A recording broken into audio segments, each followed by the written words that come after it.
जय श्री राधा मोहन लाल की, श्री वृंदारण्य धाम की, समस्त रसिक संत भक्तन की जय जय श्री राधे।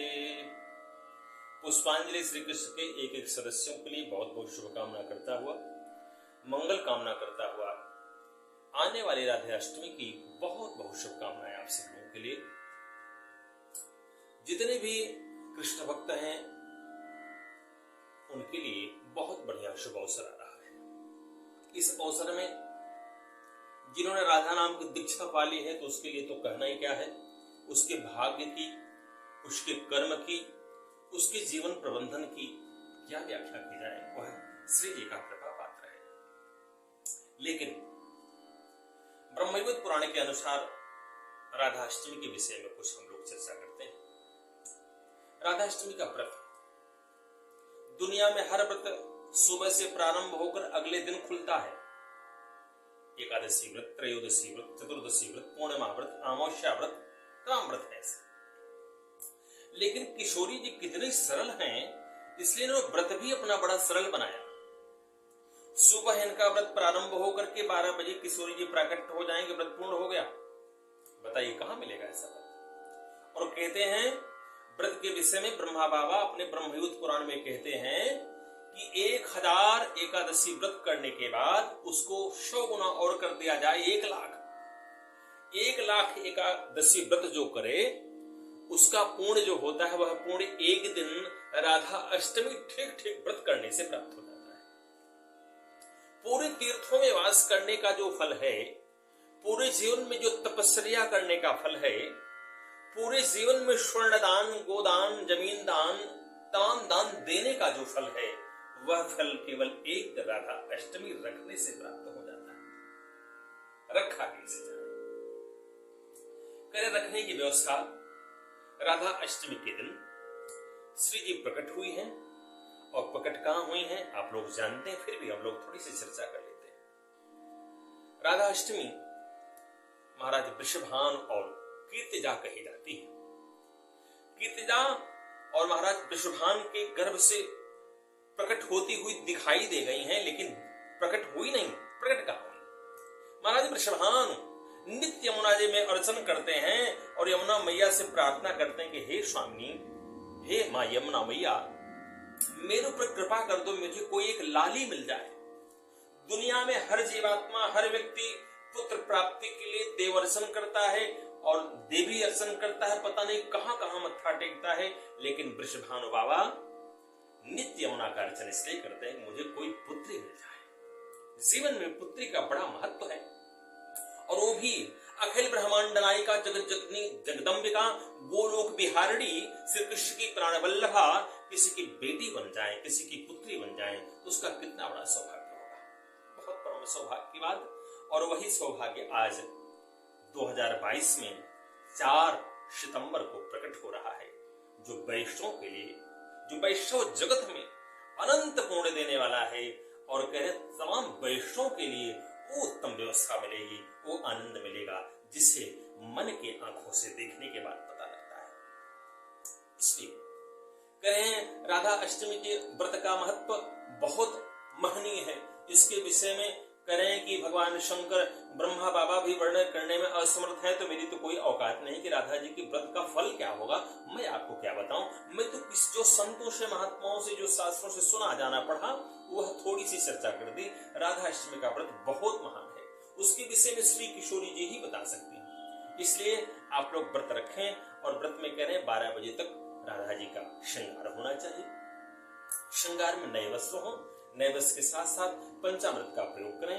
पंचामृत प्रयोग के साथ साथ यद्य पूरा हर्षोल्लास के साथ नृत्य होना चाहिए, बधाई गान होना चाहिए। और फिर कहते हैं कि अपने पास जो भी हो, जो श्री जी ने दिया हो, श्री जी की सेवा में समर्पित करके लोगों में प्रसाद स्वरूप बांट करके उल्लास के साथ, जैसे हमारे यहाँ बेटा बेटी होते हैं, हमारा प्रसन्नता होती है, वही प्रसन्नता होनी चाहिए। और कह रहे हैं जन्माष्टमी का, जैसे जन्माष्टमी का व्रत जिन जिन लोगों ने किया है, उन्हें जब तक राधा अष्टमी नहीं करेंगे तब तक व्रत की पूर्णता नहीं हो पाएगी। इसलिए जन्माष्टमी के साथ साथ राधाष्टमी का व्रत भी जरूर करना चाहिए। और इतना सरल है कि 12 बजे व्रत खुल जाएगा। और फिर कहते हैं व्रत का महात्म्य, थोड़ा सा हम लोग व्रत के विषय में चर्चा कर लेते हैं। तो कह रहे वृषभानु बाबा नित्य यमुना मैया में जाकर के अर्चना करते थे, उनसे प्रणाम करते थे, बार बार आत्मीय निवेदन करते थे कि हे मातेश्वरी कृपा करो, हे यमुना मैया मेरे यहाँ कोई लाली हो जाए, लाडली हो जाए। इनकी बार बार अर्चना करने से एक दिन सहसा गए महाराज वृषभानु, तो वहां देखा एक दिव्य कमल, ऐसा कमल जिसको वृषभानु बाबा ने अपने जीवन में पहली बार देखा। उसकी चमक, उसकी जो व्यवस्था थी बड़ी अद्भुत उदात्त महनीय थी, जो यहाँ देवलोक में देखा नहीं गया था। और उसी कमल के बीच में छुपी हुई स्वर्ण की सोने के रंगों वाली श्री किशोरी जी को देखा। वृषभानु बाबा का अपना भान ही भूल गया, अपनी याद ही नहीं रही, बेहोश होकर मूर्छित हो गए महाराज।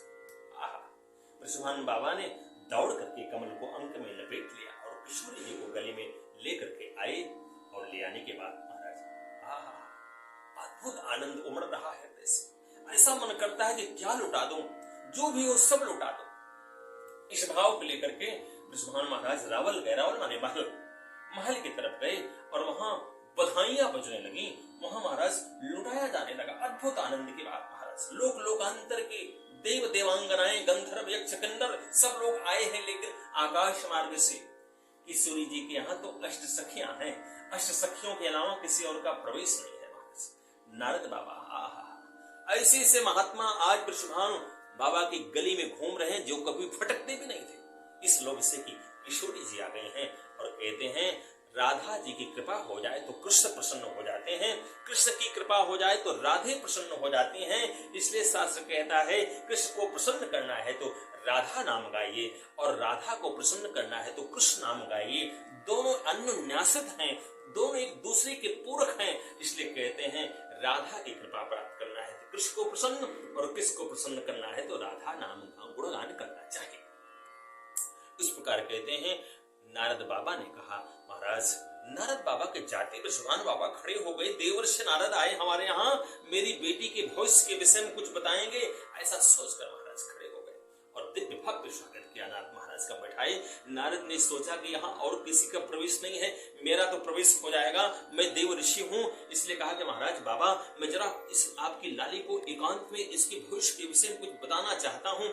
नारद बाबा ने जब एकांत में लाली को देखा, देखते ही रूप माधुरी को देख करके नारद बाबा बेहोश हो गए महाराज। इतना सौंदर्य, इतना दिव्य स्वर्ण कांति चमक रही थी। नारद बाबा होश में आए, बड़े मुश्किल से संभल पाए। श्री जी की चरणामृत का जब पान किया तो नारद बाबा बोलने लायक हुए। इसलिए मेरा बार बार आपसे निवेदन है, श्री राधा अष्टमी को दिव्य मनाएं। और मनाने के लिए हमने आपसे चर्चा किया था पंचामृत का प्रयोग और मिष्ठान का प्रयोग, तुलसी माता की भी पूजा करें और किशोरी जी को नया वस्त्र धारण करें। और जो लोग दीक्षित हो गए उनका परम सौभाग्य, परम आनंद राधाष्टमी का पूर्णतः लाभ लीजिए। और लाभ लेने के बाद श्री जी की कृपा से आच्छादित होकर के करें श्री जी प्रसन्न हो जाएं। यहाँ तक एक चर्चा आई है ब्रह्म वैवर्त पुराण में, कलावती नामक एक सुंदर कन्या जिसने अपने जीवन में अपने रूप के अहंकार में मद में माती रहती थी, उसने कभी कोई व्रत नहीं किया। और कहते हैं एक जगह राधा जी का व्रत हो रहा था, उसमें बड़े बड़े वैष्णव, बड़े बड़े रसिकाचार्य, रसिक महात्मा लोग व्रत कर रहे थे। उसको देखकर उसका मन हुआ व्रत करने के लिए और उसने व्रत किया। और कहते हैं अपने जीवन में कोई पूर्ण कर्म नहीं किया था, कोई सदकर्म नहीं किया था, शरीर छूट गया।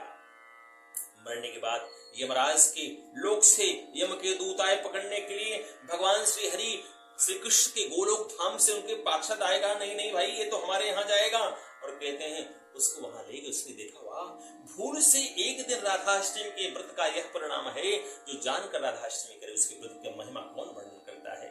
इसी शुभकामना के साथ बहुत बहुत मंगल कामनाएं, आप सब दर्शकों को बहुत बहुत बधाई हो। मेरा निवेदन है इस चैनल पे आप नए हैं तो चैनल को सब्सक्राइब जरूर करें और कथा सुनने का मात्र यह दक्षिणा रूप में आप इसको लाइक जरूर करें और मित्रों को, प्रेमियों को, जो कृष्ण प्रेमी हैं, रसिक लोग हैं, उनको शेयर जरूर करें। इसी शुभकामना के साथ आप सब लोगों के लिए बहुत बहुत मंगल कामना। जय श्री कृष्ण, जय वृंदावन धाम।